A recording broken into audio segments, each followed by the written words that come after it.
નમસ્કાર ભાઈઓ તથા બહેનો, આપણે ધોરણ 9માં પ્રકરણ 1ની આગળ આપણે વાત કરવાની છે.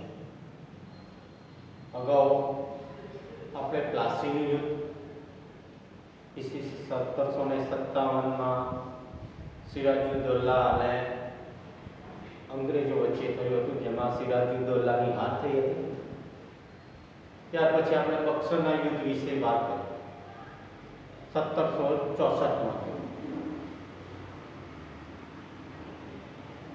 જેમાં અવધના નવાબ મુગલ શહેનશાહ શાહ આલમ અને મીર કાસિમના સંયુક્ત સેના તથા અંગ્રેજો વચ્ચે બક્સરનું યુદ્ધ થયું હતું. એમાં પણ અંગ્રેજોની જીત થઈ. આ અંગ્રેજોની જીત થયા પછી અંગ્રેજોને બંગાળ, બિહાર અને ઓડિશાની દીવાની સત્તા મળી. બીજું અગર આપણે વાત એ પણ કરીએ કે અહીંયા દ્વિમુખી શાસન પદ્ધતિ અમલમાં અંગ્રેજો મહેસૂલ ઉઘરાવવાનું કામ કરતા હતા, જ્યારે બંગાળનો નવાબ જેને વહીવટની જવાબદારી, આવી બેવડી શાસન પદ્ધતિ અમલમાં બક્સરના યુદ્ધ પછી બંગાળ, બિહાર, ઓરિસ્સાની જે દીવાની સત્તા મળવાને કારણે અંગ્રેજો સમૃદ્ધ બન્યા. આ રીતે જેમાં અહીં પરિસ્થિતિ કોની હાલત દયનીય બની, ખેડૂતો, કારીગરો, કામદારોની હાલત દયનીય બની. અંગ્રેજોનું શાસન આવવાથી મહેસૂલ ઉઘરાવવાની સત્તાને કારણે પરિણામે એક સમયે જે બંગાળ સમૃદ્ધ ગણાતું તે આજે કંગાળ બન્યું. કે ખેડૂતોને આકરા મહેસૂલ ઉઘરાવવામાં આવતું. બીજું, અંગ્રેજોને ફાયદો થાય એ માટે એમણે ઉદ્યોગો ઉપર જે જકાત નાખી હતી, એટલે આપણા ઉદ્યોગ ધંધા ધીરે ધીરે પડી પાડ્યા, જેના કારણે કારીગરો પણ બેકાર બન્યા. આ પરિસ્થિતિ હતી બક્સરના યુદ્ધ પછી. હવે આપણે આગળ વાત કરીએ કંપની શાસનનો વિકાસ. બંગાળ, બિહાર, ઓરિસ્સાની દીવાની સત્તા મેળવ્યા પછી કંપની શાસનનો વિકાસ કરવા માટે ઈસ્ટ ઇન્ડિયા કંપનીએ ઈસવીસન 1773માં નિયામક ધારો પસાર કર્યો.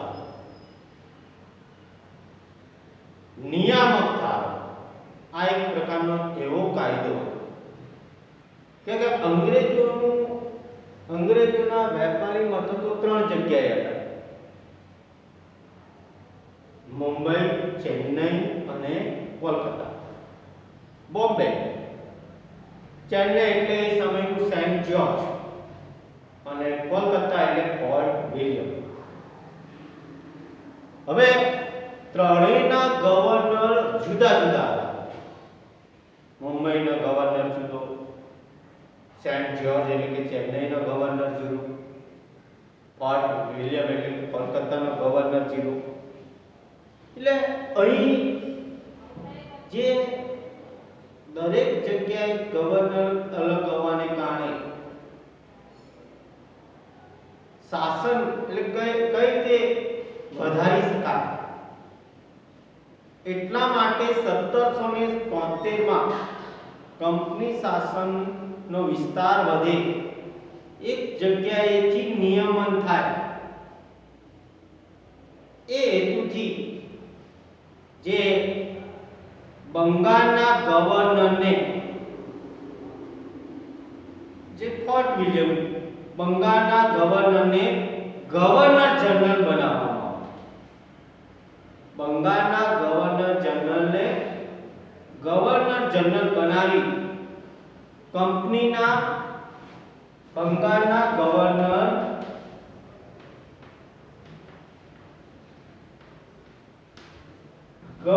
જનરલ બનાવ્યા.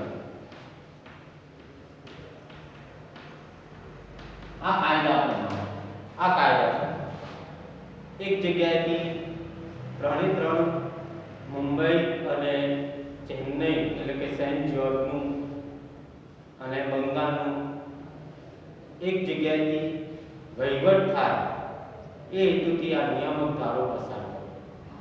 બંગાળના ગવર્નરને ગવર્નર જનરલ બધાનો ગવર્નર જનરલ બનાવવામાં આવ્યો. હવે કંપનીના વ્યાપારી અને રાજકીય હિતો તથા પ્રવૃત્તિઓને સીધા અંકુશ નીચે આ ગવર્નર જનરલ નીચે મૂકવામાં આવે. કોઈ પણ પ્રદેશ વધારવો હોય, વ્યાપારની બાબત હોય તો એના નીચે મુંબઈ અને મદ્રાસના ગવર્નર જનરલને આ ગવર્નર જનરલ નીચે મૂકવામાં આવે. હવે આ રીતે વોરન હેસ્ટિંગ તમારા પ્રશ્ન પૂછાય. વોરન હેસ્ટિંગ્સ ભારતનો પ્રથમ ગવર્નર જનરલ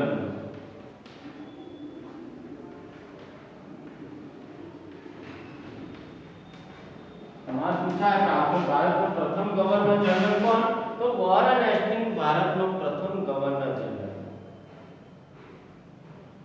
હવે તેના સમયમાં મરાઠાઓ સાથે પ્રથમ મરાઠા વિગ્રહ થયો. આના શાસન દરમિયાન પ્રથમ મરાઠા વિગ્રહ અને મૈસૂરના હૈદર અલી સાથે દ્વિતીય મૈસૂર વિગ્રહ થયો. મરાઠાઓ સાથે પ્રથમ મરાઠા વિગ્રહ અને હૈદર અલી સાથે એટલે કે કર્ણાટકમાં મૈસૂરના જે હૈદર અલી હતો ત્યાં અહીં દ્વિતીય મૈસૂર વિગ્રહ થયો. બંને સત્તાઓનો અંગ્રેજોનો જે સામનો કરવો પડ્યો મરાઠાઓ સાથે અને હૈદર અલી સાથે, એટલે પરિણામે અંગ્રેજોની મુશ્કેલીઓ વધી, કંપનીના શાસનની મુશ્કેલીઓ વધી. વોરન હેસ્ટિંગ બાદ ગવર્નર જનરલ તરીકે કોર્નવાલિસ આવ્યા. આના પછી ગવર્નર જનરલ વોરન હેસ્ટિંગ પછી કોર્નવાલિસ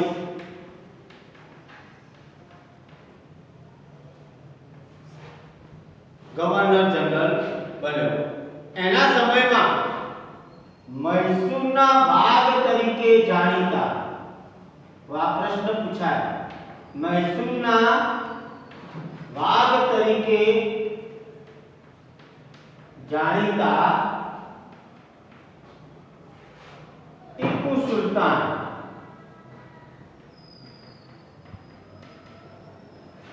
મૈસૂરના વાઘ તરીકે જાણીતા જે ટીપુ સુલતાન સામે ત્રીજો મૈસૂર વિગ્રહ થયો.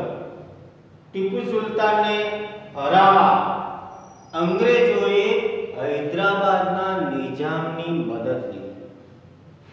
હૈદરાબાદનો જે નિજામ હતો એની જે મદદ લીધી ત્રણેયની, એટલે કે અહીંયા ટીપુ સુલતાનને હરાવવા માટે અહીં મરાઠાઓની પણ મદદ લીધી, નિજામની પણ મદદ લીધી અને અંગ્રેજો, આ ત્રણેયના સંયુક્ત લશ્કર સામે ટીપુ સુલતાન આવી શક્યો નહીં. ત્રીજા મૈસૂર વિગ્રહમાં આ ટીપુ સુલતાનની હાર. આમ અંગ્રેજો એકલા લડ્યા હોત તો ટીપુ સુલતાન સામે આવી શકત નહીં. પરિણામે અંગ્રેજોએ આ એક મરાઠાઓની પણ મદદ લીધી, નિજામની પણ મદદ લીધી. પરિણામે આ મૈસૂર વિગ્રહ, ત્રીજા મૈસૂર વિગ્રહમાં તમારે પ્રશ્ન પૂછાય જે ટીપુ સુલતાનની હાર છે. મૈસૂરના વાઘ તરીકે જાણીતા ટીપુ સુલતાન ત્રીજા મૈસૂર વિગ્રહમાં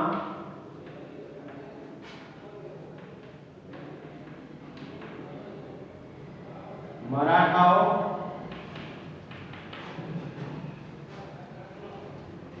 હૈદરાબાદના નિઝામ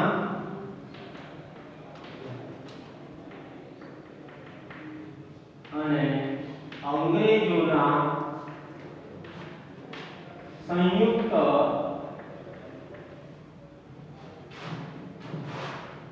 લશ્કર વચ્ચે સંયુક્ત લશ્કર સાથે ટીપુ સુલતાન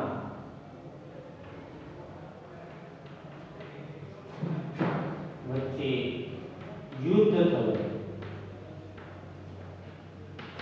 જેમાં ટીપુ સુલતાનની હાર.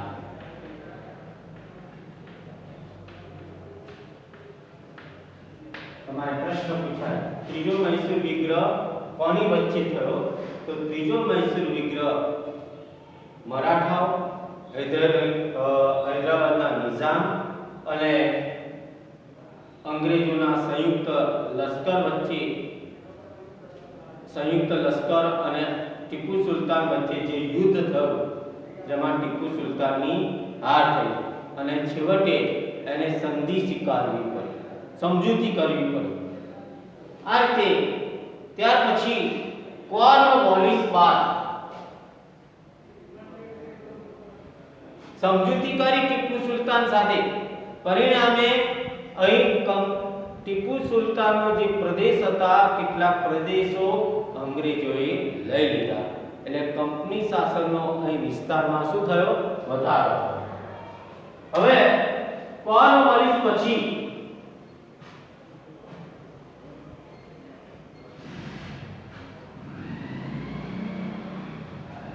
ગવર્નર જનરલ તરીકે સર જ્હોન સોર તરીકે સત્તા ઉપર આવ્યા. કોર્નવોલિસ પછી સર જ્હોન સોર સત્તા ઉપર આવ્યો. હવે આ સર જ્હોન સોર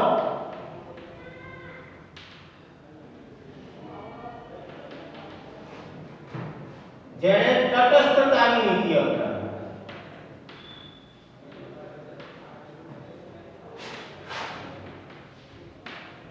તટસ્થતાની નીતિ અપનાવી, જેના કારણે આ તટસ્થતાની નીતિને કારણે ઈસ્ટ ઇન્ડિયા કંપનીની પ્રતિષ્ઠા એક બાજુ ઘટી, બીજી બાજુ પ્રતિષ્ઠા ઘટી. જે વર્ચસ્વ હતું પહેલા એ ઓછું થતું ગયું. બીજી બાજુ મરાઠાઓ મજબૂત બનતા ગયા, મરાઠાઓ શક્તિશાળી બનતા ગયા. આવી પરિસ્થિતિ સર જ્હોન સોરની તટસ્થતાની નીતિને કારણે, એટલે એના શાસન દરમિયાન, સર જ્હોન સોરના શાસન દરમિયાન ના અંગ્રેજોએ પ્રદેશમાં વધારો કર્યો કે ન ઓછો કર્યો, પરંતુ અહીં મરાઠાઓ વધુ શક્તિશાળી બન્યા. પરિણામે અહીં સર જ્હોન પછી આવેલ સર જ્હોન સોર પછી lord Wellesley governor general.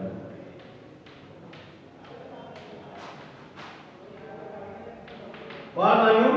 Sir John સોર પછી લોર્ડ વેલેસ્લી ગવર્નર જનરલ બન્યા. હવે આ ગવર્નર જનરલ બન્યા પછી સર એટલે કે લોર્ડ વેલેસ્લીએ સહાયકારી યોજના લાવી. તમે ભણી ચૂક્યા છો ધોરણ 8 માં. સર એટલે કે લોર્ડ વેલેસ્લીની સહાયકારી યોજના.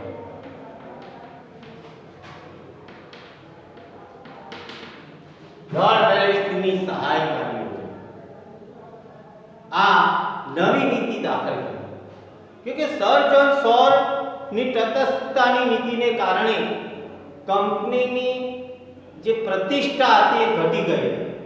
ના પ્રદેશમાં વધારો થયો કે ઘટાડો થયો. એટલે ફરીથી કંપનીની પ્રતિષ્ઠા વધે, કંપનીનો સામ્રાજ્યમાં વધારો થાય, એ માટે લોર્ડ વેલેસ્લીએ સહાયકારી યોજના. હવે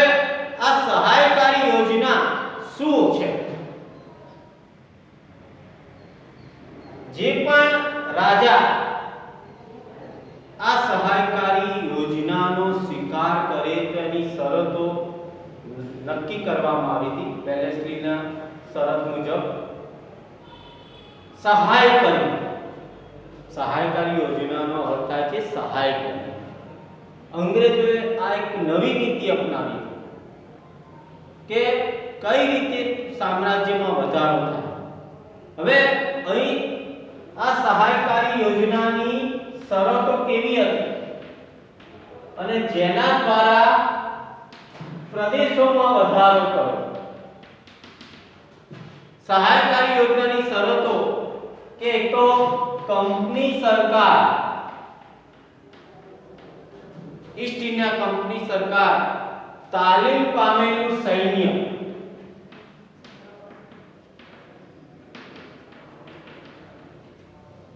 જે કોઈ રાજા આ સહાયકારી યોજના સ્વીકારે તો એને કંપની સરકાર તાલીમ પામેલું સૈન્ય યોજના સ્વીકારનાર રાજ્યને આપશે જે તે રાજાને આપશે તાલીમ પામેલું સૈન્ય જે તે રાજ્ય જે યોજના સ્વીકાર કરનાર રાજ્યને આપશે આ સૈન્ય રાજ્યના આંતરિક અને બાહ્ય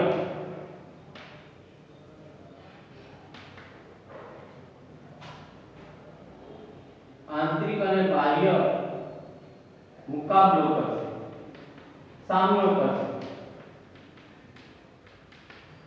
આંતરિક અને બાહ્ય આક્રમણનો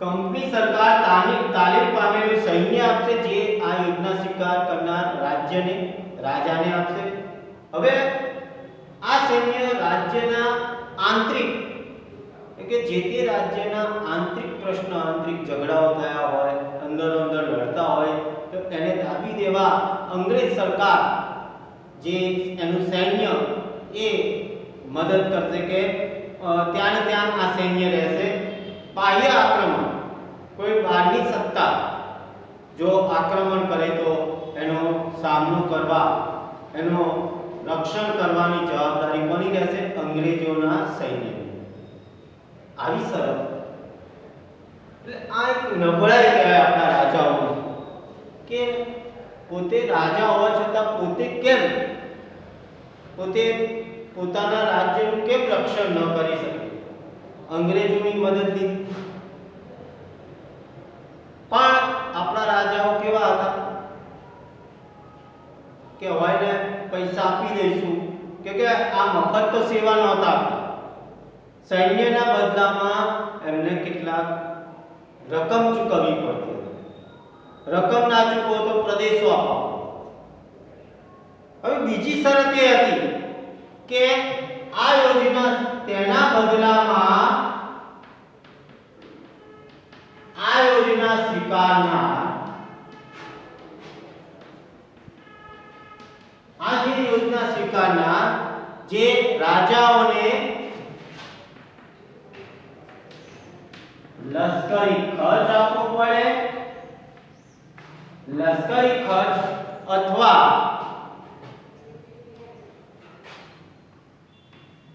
કેટલી જ આવકનો તમે લશ્કરી ખર્ચ ન આપો તો તેટલી જ આવક ધરાવતો પ્રદેશ આપવો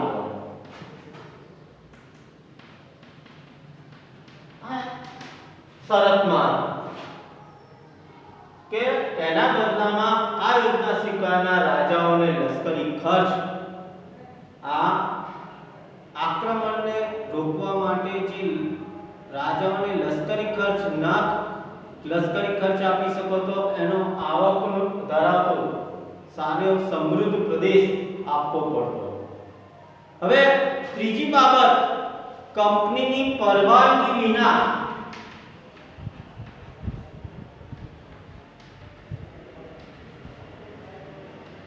રાજ્ય જે કોઈ યોજના સ્વીકારી હતી એને કંપનીની પરવાનગી વિના રાજ્ય અન્ય રાજ્ય સાથે યુદ્ધ કે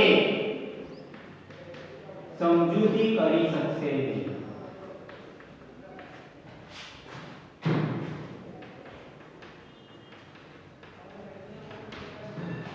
આ યોજના સ્વીકારનાર કે કોઈ પણ રાજા કોઈ પણ યુદ્ધ કે સમજૂતી સંધિ સ્વીકાર કરી શકશે નહીં. કંઈ પણ પૂછવું હોય તો કોને પૂછવું પડે? કંપની સરકારને. ચોથી બાબત એ હતી કે રાજ્યના દરબારમાં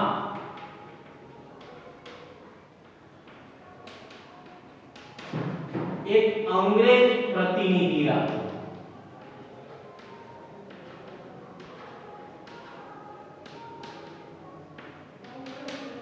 જે કોઈ યોજના સ્વીકારનાર એમને જે તે રાજાના દરબારમાં એક અંગ્રેજ પ્રતિનિધિ રાખવો.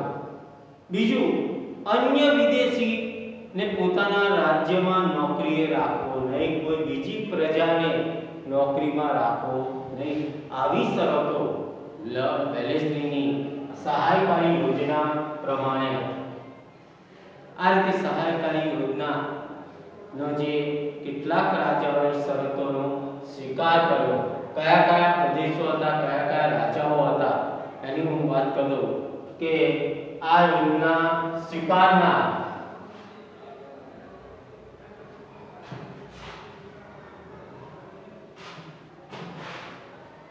આ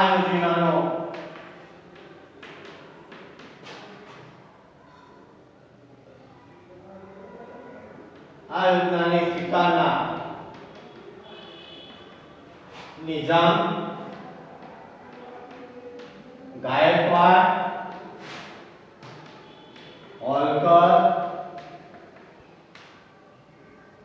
કેટલાક રાજાઓ હતા. પછી અવધ, મૈસૂર,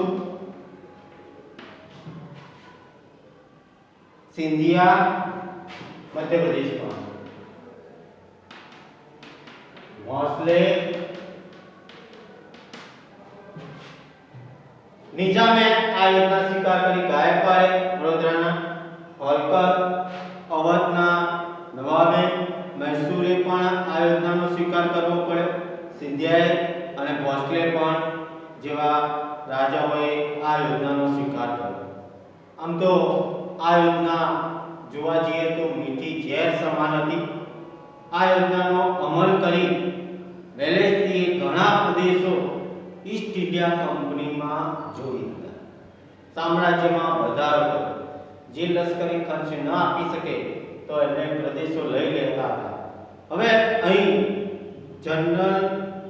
ગવર્નર જનરલ વેલેસ્લીએ ટીપુ સુલતાન જે સહાયકારી યોજનાનો સ્વીકારવા જણાવ્યું, પણ ટીપુ સુલતાને આ યોજનાનો ઇનકાર કર્યો કે હું આ યોજના સ્વીકારીશ નહીં, મારે કોઈ જરૂર નથી.